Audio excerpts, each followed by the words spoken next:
warahmatullahi wabarakatuh.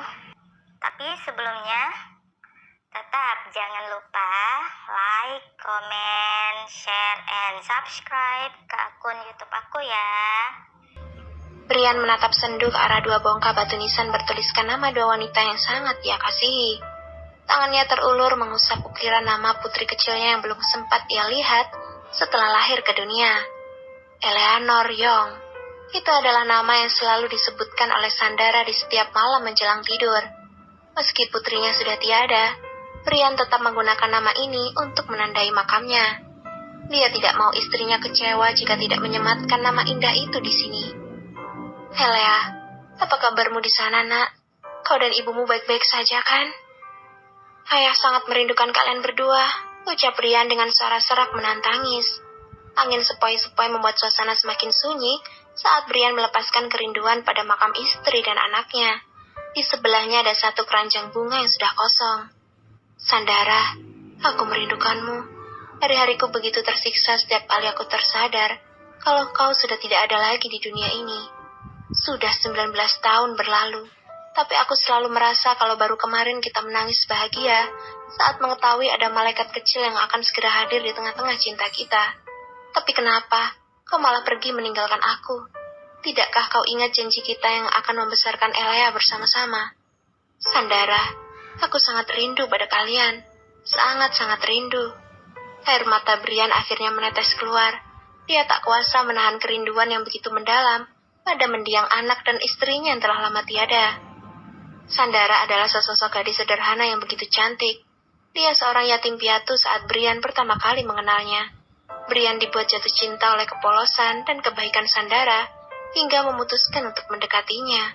Awalnya cinta mereka baik-baik saja, namun kerikil-kerikil kecil mulai bermunculan setelah hubungan mereka diketahui oleh orang tua Brian. Mereka memaksa Brian untuk meninggalkan Sandara yang menurut mereka tidak memiliki asal-usul yang jelas, juga karena status mereka yang tidak sepadan. Namun karena terlalu cinta, Brian menolak keinginan orang tuanya. Dia akhirnya pergi meninggalkan rumah, kemudian mengajak Sandara untuk menikah. Dalam kehidupan pernikahan mereka tak pernah ada satupun masalah yang membuat keduanya bersedih. Suka duka mereka lewati bersama, sampai di mana akhirnya Sandara mengandung buah cinta mereka. Kebahagiaan Brian semakin meluap begitu mereka tahu kalau janin yang ada di perut Sandara berjenis kelamin perempuan. Tidak henti-hentinya mereka berucap syukur pada Tuhan atas limpahan kebahagiaan yang mereka terima. Namun kebahagiaan itu mulai terusik saat orang tua Brian menemukan keberadaan mereka. Mereka mengancam akan melenyapkan Sandara jika Brian menolak untuk kembali ke rumah.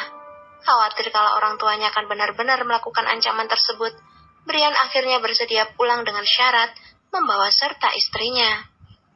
Awalnya Brian mengira kalau kebencian orang tuanya akan luluh setelah tahu kalau Sandara sedang mengandung calon penerus keluarga Young. Namun itu semua hanya terjadi di dalam pemikiran mereka saja. Bukannya bersukacita dengan kabar baik tersebut, mereka malah memperlakukan Sandara dengan sangat buruk. Sandara yang kebetulan memiliki sikap yang lemah lembut tak pernah sekalipun mengadu pada Brian kalau selama dia bekerja di kantor Sandara, selalu diminta untuk mengerjakan seluruh pekerjaan pelayan. Akibat siksaan yang diterimanya, membuat Sandara tertimpa musibah. Dia mengalami pendarahan hebat setelah terjatuh dari tangga saat sedang menyelesaikan pekerjaannya. Brian yang tengah berada di kantor terkejut setelah menerima kabar kalau istrinya dilarikan ke rumah sakit. Dia seperti orang gila saat mengendarai mobil menuju tempat di mana istrinya berada. Sesampainya di rumah sakit, Brian langsung dihadapkan pada kabar yang jauh lebih buruk. Kondisi Sandara kritis dan dia harus segera dioperasi untuk menyelamatkan janin di perutnya yang baru berusia 8 bulan. Tanpa memikirkan apapun lagi, Brian segera menyetujui tindakan operasi tersebut dengan harapan nyawa anak dan istrinya bisa terselamatkan. Maafkan aku yang tidak pernah tahu penderitaanmu, Sandara. Seandainya saja aku tidak membawamu pulang ke rumah terkutuk itu, mungkin sekarang kita sedang hidup bahagia bersama dengan Elea. Putri kita pasti tumbuh menjadi seorang gadis yang sangat cantik sepertimu, ucap Brian lirih di tengah-tengah isak tangisnya. Dari kejauhan nampak sepasang suami istri yang sedang berjalan menuju ke arah Brian. Brian yang saat itu sedang bersedih, tersentak kaget saat salah satu dari mereka menyapanya. Tuan Brian, Apa yang sedang kau lakukan di sini? Siapa yang meninggal? Brian mendongak. Dia menyeka air mata di wajahnya kemudian berdiri. Tuan Greg, Nyonya Leona. Maaf, saya tidak menyadari kedatangan kalian berdua. Ucap Brian berusaha untuk terlihat baik-baik saja. Tidak apa-apa. Kalau boleh tahu siapa yang meninggal? Ucap Greg mengulang pertanyaannya. Brian terdiam. Wajahnya terlihat murung. Maaf jika pertanyaan suamiku kurang berkenan di hati Anda, Tuan Brian. Anda tidak perlu menjawabnya. Ucap Leona merasa tak enak. Saya sedang mengunjungi makam anak dan istri saya, Nyonya Leona. Tuan Greg. Sahut Brian sembari menundukkan kepala. Greg dan Leona sedikit kaget mendengar hal itu. Mereka kemudian saling menatap. Kami turut berduka cita, Tuan Brian. Ucap Greg mewakili. Brian mengangguk, dia lalu tersenyum kecut ke arah pasangan yang sedang menatapnya iba. Kapan Nyonya Yura dan Patricia meninggal, Tuan? Kenapa tidak ada pemberitaan apapun mengenai hal ini? Tanya Leona penasaran. Di negara ini, keluarga Yong memiliki reputasi yang sangat bagus. Bisnis mereka cukup menggurita meski belum mampu menyamai kejayaan bisnis milik keluarga Ma. Seharusnya berita tentang kematian anggota keluarga Yong disiarkan di stasiun televisi atau majalah berita, mengingat reputasi keluarga mereka yang cukup lumayan. Kejanggalan ini rupanya mengundang rasa penasaran di benak Leona. Ia merasa kalau ada sesuatu yang sengaja disembunyikan dari media. Bukan mereka yang meninggal, Nyonya Leona, melainkan anak dan istri dari pernikahan pertama saya. Sudah 19 tahun mereka tinggal di pemakaman ini. Jawab Brian sedih. Jadi kau sebelumnya sudah pernah menikah sebelum bersama Nyonya Yura? Tanya Greg kaget. Brian mengangguk pelan. Iya, kami menikah diam-diam karena keluarga saya tidak memberikan restu pada hubungan kami. Maaf Tuan Greg, saya jadi bicara melantur. Ucap Brian kikuk. Greg menghela napas. Dia paham kalau Brian sedikit tidak nyaman saat membicarakan masa lalunya. Tak ingin membuatnya terluka dengan kenangan menyedihkan itu, Greg segera mengalihkan pembicaraan. Oh ya Tuan Brian, aku dengar kau menjalin kerjasama dengan putraku. Apa benar? Benar Tuan Greg, seharusnya saat ini saya menghadiri meeting dengan Tuan Muda Gabriel, tapi saya malah datang kemari karena merindukan mendiang anak dan istri saya. Jawab Brian sopan. Tidak apa-apa, putra kami pasti bisa memahami alasan Anda Tuan Brian, sahut Leona. Semoga saja Nyonya. Tapi tadi saya sudah mengutus Patricia untuk mewakili pertemuan itu. Saya hanya bisa berharap semoga Tuan Muda Gabriel tidak berubah pikiran. Tak tega melihat wajah sedih Brian, Greg dengan tulus memberinya sebuah pelukan, hal yang jarang sekali dia lakukan pada orang lain. Pepatah bilang, akan ada pelangi setelah hujan. Begitupun dengan hidupmu. Jangan bersedih lagi. Aku yakin istri dan anakmu pasti ingin melihatmu bahagia. Hibur Greg sembari menepuk punggung Brian. Terima kasih Tuan Greg, sahut Brian lirih. Leona tersenyum. Dia bangga dengan kepedulian suaminya yang rela menahan ketidaksukaannya, bersentuhan dengan orang lain demi menghibur pria menyedihkan ini. Greg, hari sudah mulai malam, ayo kita pulang, ajak Leona. Baiklah Hani, sahut Greg sambil melepaskan pelukannya. Tuan Greg, Nyonya Leona, terima kasih sudah mau menyempatkan diri untuk menyapa saya, ucap Brian. Greg dan Leona mengangguk. Setelah itu mereka berpamitan untuk pergi dari sana, meninggalkan Brian yang kini sudah berjongkok di samping makam. Helea sayang, ayah pamit pulang ya. Tolong jaga ibumu dengan baik di surga sana. Ayah sangat mencintaimu. Setelah berpamitan pada nisan putrinya, Brian beralih ke nisan istrinya. Tatapannya menyendu. Sandara, tunggu aku datang menemui kalian di surga. Aku yakin waktu itu pasti akan segera tiba. Kita bertiga akan berkumpul seperti apa yang kau inginkan dulu sayang. Puas mencurahkan segala kerinduannya dengan berat hati, Brian pergi meninggalkan pemakaman. Dadanya sedikit terasa lega setelah berbicara pada makam anak dan istrinya. Hal inilah yang selalu dia lakukan setiap kali rasa rindu itu datang menyerang. Helea duduk di pinggiran kolam renang sambil mencelupkan kedua kakinya ke dalam air. Senyum manis tak lepas dari bibirnya sejak dia kembali dari taman bermain. Aku senang sekali. Itu bunyi gumamam yang sejak tadi terus keluar dari mulut Helea. Nun dan para pelayan yang berdiri tak jauh dari sana ikut merasa senang melihat kebahagiaan di wajah nyonya mereka. Kak Lel, Kak Levi, kalian baik sekali padaku. Aku sangat menyayangi kalian berdua sampai mati, ucap Elea lagi. Nun segera pergi dari sana saat dia mendengar suara mobil tuan mudanya. Dengan sigap dia berdiri menyambut di depan pintu utama. Selamat datang kembali tuan muda, Gabriel mengangguk. Di mana istriku Nun? Tanya Gabriel sambil berjalan masuk ke dalam rumah. Nyonya Elea berada di kolam renang tuan muda, jawab Nun. Jam berapa dia pulang dari taman bermain? Gabriel tersenyum melihat istri kecilnya yang sedang bersenandung sambil memainkan air kolam renang. Dia melepas jas yang dipakainya kemudian memberikannya pada Nun. Ares, berikan itu padaku. Ares segera memberikan satu paper bag pada tuan mudanya. Ini tuan muda. Nun, kau belum menjawab pertanyaanku, ucap Gabriel sambil menerima paper bag yang Ares berikan. Oh maaf tuan muda, Nyonya Elea kembali pukul 5 sore tadi. Setelah itu Nyonya terus berada di sana. Sepertinya beliau sangat bahagia setelah pergi bermain hari ini tuan muda, jawab Nun sembari melirik ke arah kolam renang. Syukurlah kalau memang begitu. Oh ya, di mana Levi? Dia tidak pulang ke sini kan? Tanya Gabriel sambil celingukan mencari keberadaan wanita barbar itu. Tidak tuan muda, Nona Levi meminta untuk diantar pulang ke kediamannya langsung. Nyonya bilang dia ada urusan penting, jawab Nyun. Gabriel menarik nafas lega.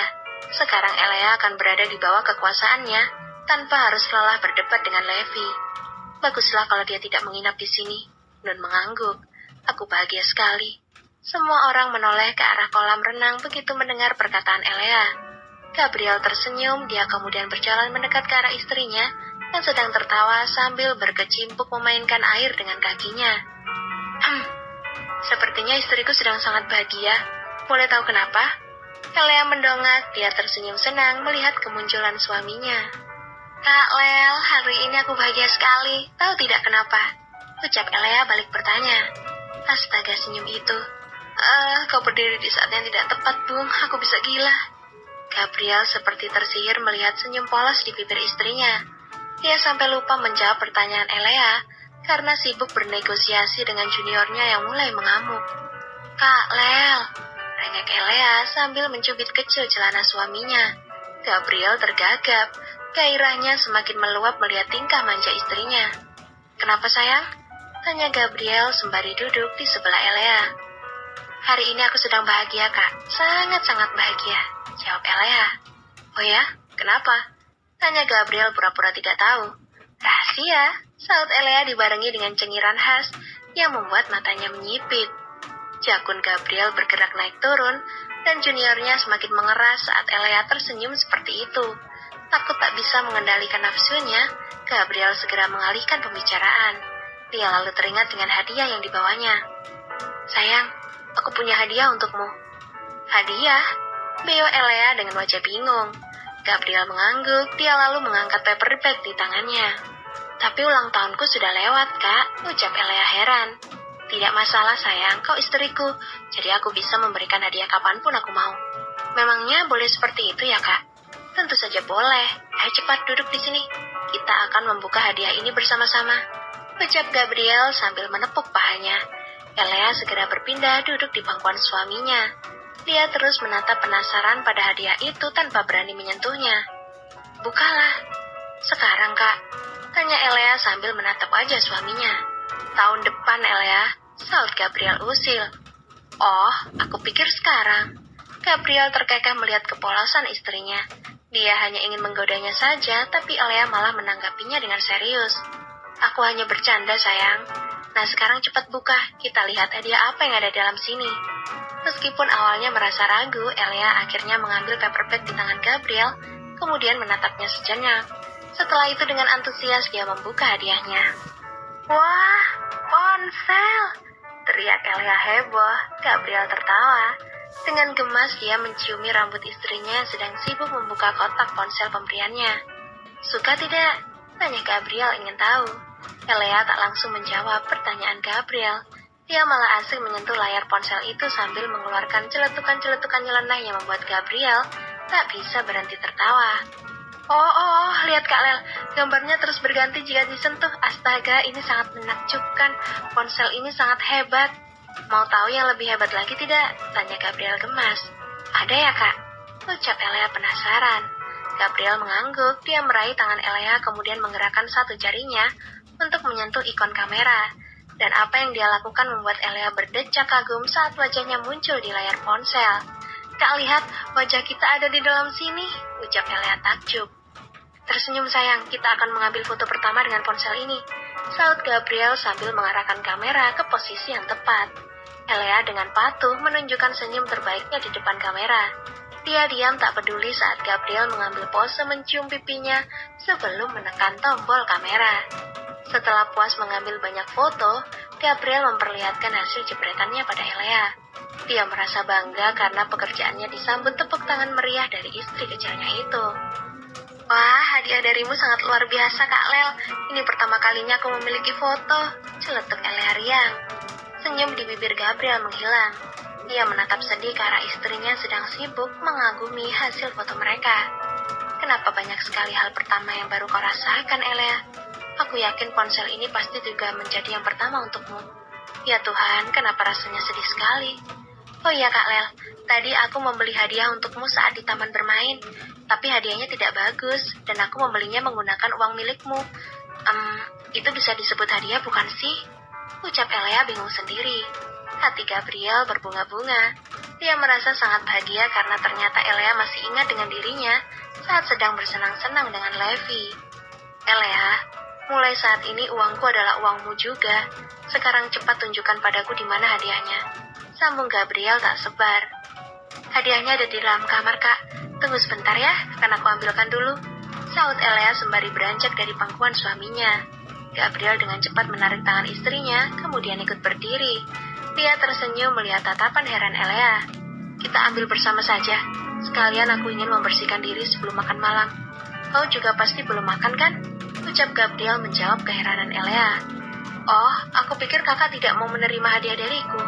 Padahal tadi aku sudah berniat memberikannya pada Ares kalau kakak menolak. Ares menelan ludah begitu dia menyadari tatapan membunuh dari tuan mudanya. Dia meratap sedih karena lagi-lagi dia menjadi korban dari kecemburuan pria beku itu. Ya Tuhan, Nyonya Elea, kenapa namaku dibawa-bawa? Tidak bisakah kau menyadari kalau suami Anda bisa berubah menjadi banteng yang sangat mengerikan jika sedang cemburu? Ares ya? Sindir Gabriel jengkel. Tanpa dosa Elea mengangguk jujur. Dia tidak menyadari kalau sekarang wajah suaminya memerah karena terbakar api cemburu. Ayo Kak, kita ke kamar. Ajak Elea sambil menatap layar ponsel yang sudah dihiasi fotonya bersama dengan suaminya. Dengan wajah masam, Gabriel menuruti ajakan Elea. Dia mendengus kasar saat melewati Ares. Awas kau.